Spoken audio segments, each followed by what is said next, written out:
저는 오늘 본문의 말씀을 중심으로 하여서 기적을 부르는 믿음이라는 제목으로 말씀을 나누도록 하겠습니다. 기적을 대하는 사람들의 태도는 다양합니다. 간절히 기적을 기다리는 분도 계시고요, 기적은 없다라고 생각하며 살아가는 분도 계십니다. 같은 공간 안에서 같은 기적을 보았음에도 불구하고 어떤 분은 놀라운 기적이다 라고 말씀을 하시는데, 어떤 분은 우연히 일어났다 라고 말씀하시고, 어떤 분은 아무 관심도 없습니다. 그러니 중요한 것은 일어난 기적 자체가 중요한 것이 아니라 그 기적을 바라보는 사람의 믿음, 일어난 기적에 대한 해석이 더욱더 중요합니다.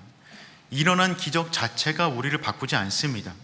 그 기적을 향한 믿음이 우리의 인생을 바꾸는 것입니다. 우리가 불가능하다라고 말하는 것은 자연의 법칙이 깨질 때 불가능하다, 기적이다라고 말을 합니다. 기적이란 자연의 법칙을 깨고 일어나는 특별한 현상을 기적이라고 말하는 것이죠. 그런데 한번 생각해 보시길 바랍니다. 자연의 법칙 자체가 기적입니다. 아무것도 없던 우주에 하나님이 우주의 법칙을 만들었습니다. 누가 각 행성 간의 거리를 정했습니까? 누가 지구의 공전과 자전을 정했습니까? 누가 사계절을 만들고 그 계절을 주도하십니까? 누가 인간의 탄생과 죽음을 주관합니까? 누가 짐승과 곤충 안에 본능을 넣어서 그 본능대로 살게 만드셨습니까? 하나님입니다. 하나님이 안 계시면 온 우주가 질서가 깨지고 조화롭게 살아갈 수가 없을 것인데, 하나님께서 온 우주 가운데 질서를 넣으셔서 삼라만사 모든 것들이 아름다운 질서 가운데 운행이 되는 것입니다. 그것 자체가 기적입니다. 욥기 28장 24절에서 26절까지 말씀 우리 함께 읽어보겠습니다. 이는 그가 땅끝까지 감찰하시며 온 천하를 살피시며 바람의 무게를 정하시며 물의 분량을 정하시며 비 내리는 법칙을 정하시고 비구름의 길과 우레의 법칙을 만드셨습니다. 아멘. 여러분, 누가 땅끝까지 감찰하시고 살피십니까? 바람의 무게를 누가 정했습니까? 물의 분량을 누가 정했습니까? 비 내리는 법칙을 누가 정했으며 비구름의 길과 우레의 법칙을 누가 만들었습니까? 하나님이 정하셨어요. 그러니 이 땅에 세워진 자연의 질서를 볼 때마다 우리는 하나님의 기적을 이미 보고 있는 것입니다. 마찬가지로 이 세상의 자연의 법칙을 만드신 하나님을 이 땅의 모든 존재가 만날 때 우리가 생각했던 자연의 법칙이 깨지고 온전한 기적을 경험하게 되는 줄 믿습니다. 어거스틴은 그래서 이런 말을 남겼어요. 기적은 자연의 법칙을 깨트리는 것이 아니라 우리가 모르는 법칙이 드러나는 것이다. 기적을 통하여 우리가 알지 못했던 하나님의 은혜의 공식, 하나님의 사랑의 법칙을 다시 한번 깨닫게 되는 것이죠. 그러니 사랑하는 성도 여러분, 하나님 안에서 광야 같은 인생 가운데 길이 날 것입니다. 굳게 닫힌 문이 열리게 될 것이며 모든 병마가 떠나가고 절망 중에 산소망을 경험하게 될 줄 믿습니다. 무엇보다 물이 변하여 포도주가 되었듯이 부족한 우리 인생 가운데 예수 그리스도로 인한 충만한 기쁨이 더하게 될 줄 믿습니다. 이 모든 사건은 2000년 전에 끝난 사건이 아니라 하나님이 지금도 살아계시기 때문에 일어나는 하나님의 역사가 되는 줄 믿습니다. 그렇다면 우리는 어떻게 하면 하나님의 놀라운 기적을 경험할 수가 있을까요? 기적을 부르는 믿음, 그 세 가지를 함께 나눠보도록 하겠습니다. 첫 번째는 이것입니다. 이것저것 생각하지 말고 구하라. 이것저것 생각하지 말고 구하라입니다. 예수님의 어머니 마리아는 포도주가 떨어지자 예수님에게 포도주가 떨어졌다는 사실을 알려주었습니다. 이 말을 들은 예수님은 다음처럼 말씀하십니다. 우리 4절 말씀 읽어보겠습니다. 예수께서 이르시되 무슨 상관이 있나이까? 내 때가 아직 이르지 아니하였나이다. 아멘. 예수님께서 어머니를 여자여라고 부릅니다. 여자여라는 말은 무례한 말이 아니라 여성을 부르는 가장 중립적인 말입니다. 예수님께서 공생애를 시작하시면서 이제는 어머니를 대하여 공식적인 입장을 취하고 있는 것입니다. 그런 주님께서 말씀하십니다. 나와 무슨 상관이 있나이까? 내 때가 아직 이르지 아니하였나이다. 여러분, 이 말은 어머니의 간청을 들어준다는 말입니까? 거절한다는 말입니까? 거절한다는 말입니다. 첫 번째 간청인데 이를 거절하십니다. 이와 같은 예수님의 말씀을 통하여 우리는 기도 응답의 원리 세 가지를 깨닫게 됩니다. 그 첫 번째는 무엇이냐면 바른 관계가 빠른 응답을 결정한다는 것입니다. 바른 관계가 빠른 응답을 결정한다는 것입니다.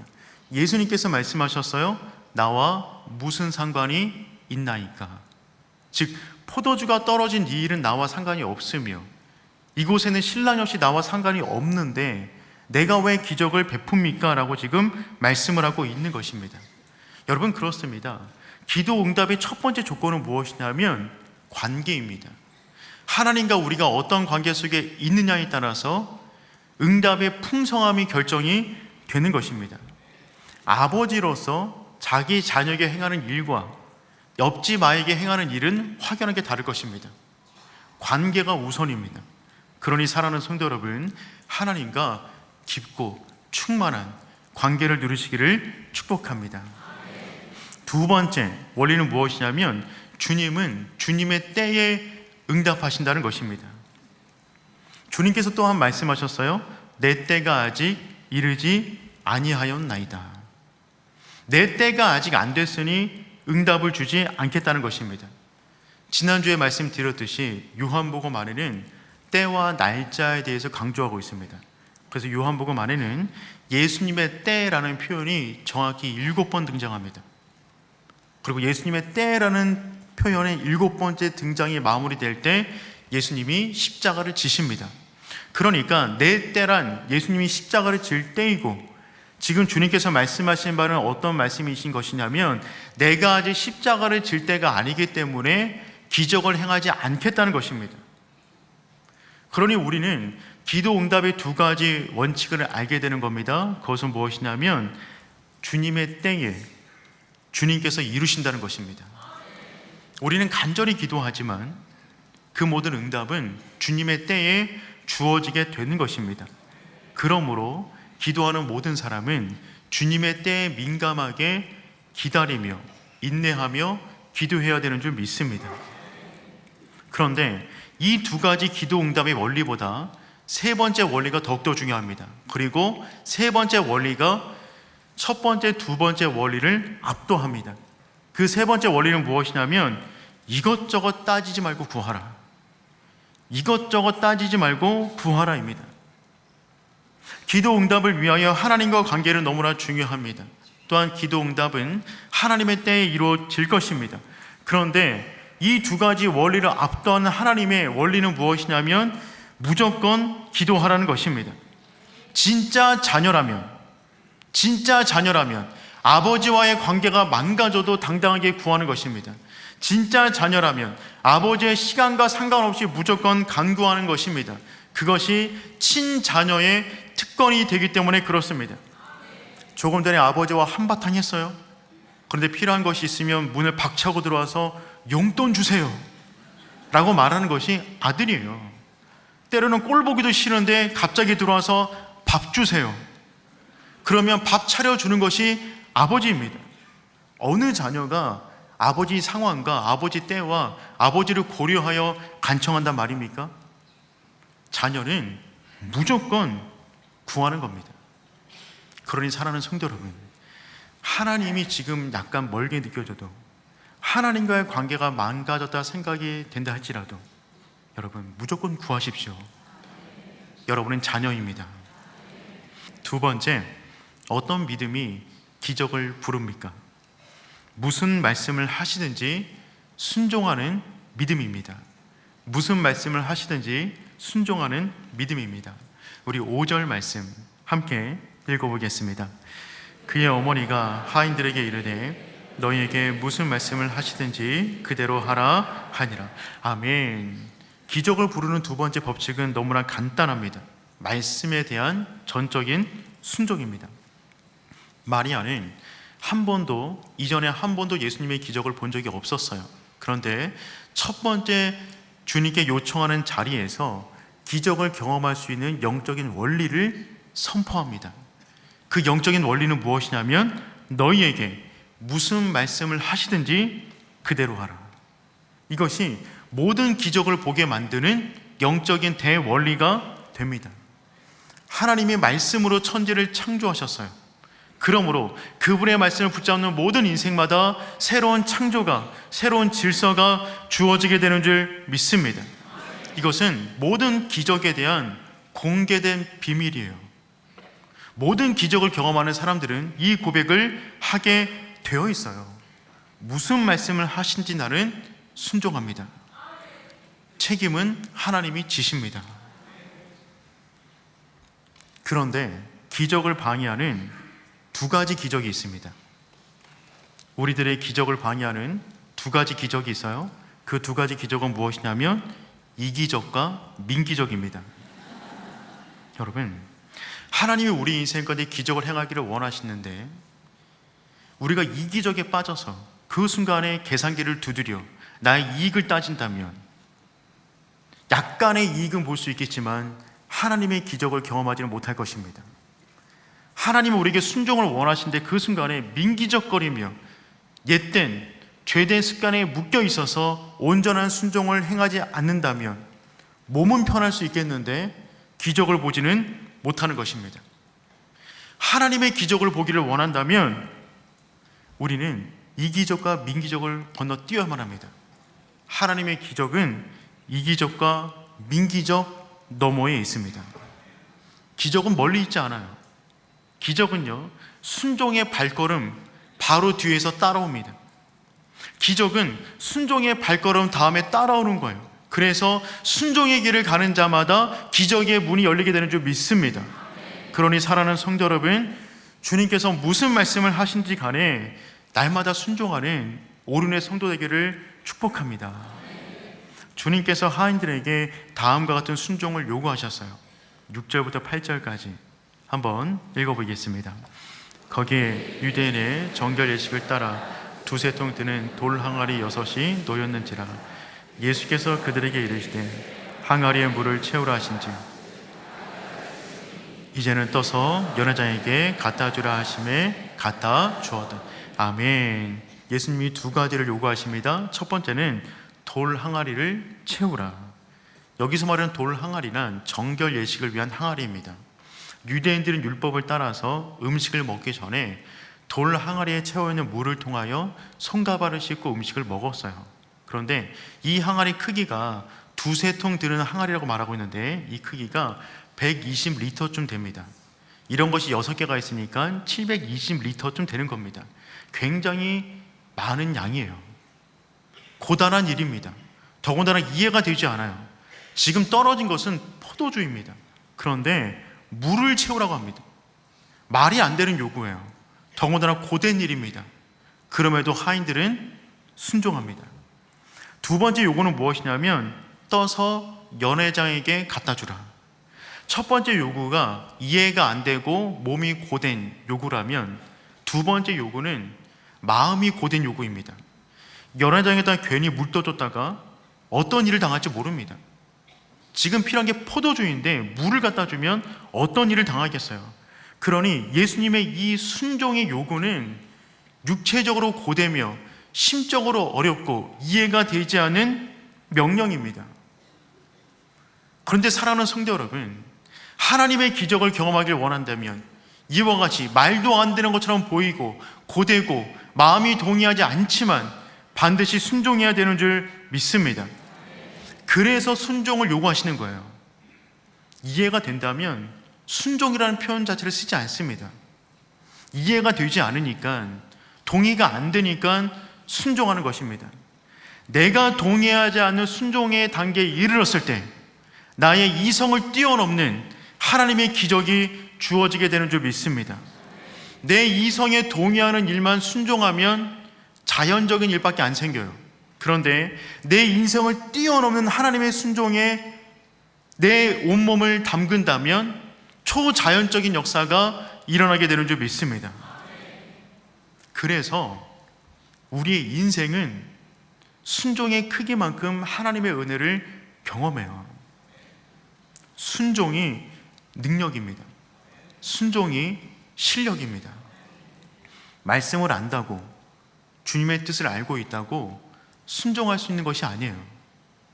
순종은 정말 탁월한 능력이 됩니다. 저는 미아리에 있는 한 학교에서 초등학교를 졸업하고 6학년 되었을 때 졸업 직전에 중학교를 가야 되는데 인근에 있는 영훈중학교에서 찾아왔어요. 우리가 섬기고 있는 영훈중학교, 그 영훈중고등학교가 옛날에는 핸드볼 팀이 있었는데 굉장한 유명한 핸드볼 명문학교였습니다. 근데 제가 운동을 꽤 잘했어요. 안 믿는 표정이신데 믿음이 있기를 축복합니다. 제가 꽤 학교에서 이름이 알려진 운동 잘하는 학생이었기 때문에 그 핸드볼 코치, 영훈중학교 코치 선생님께서 찾아오셔서 운동 같이 하자고 제안하셨어요.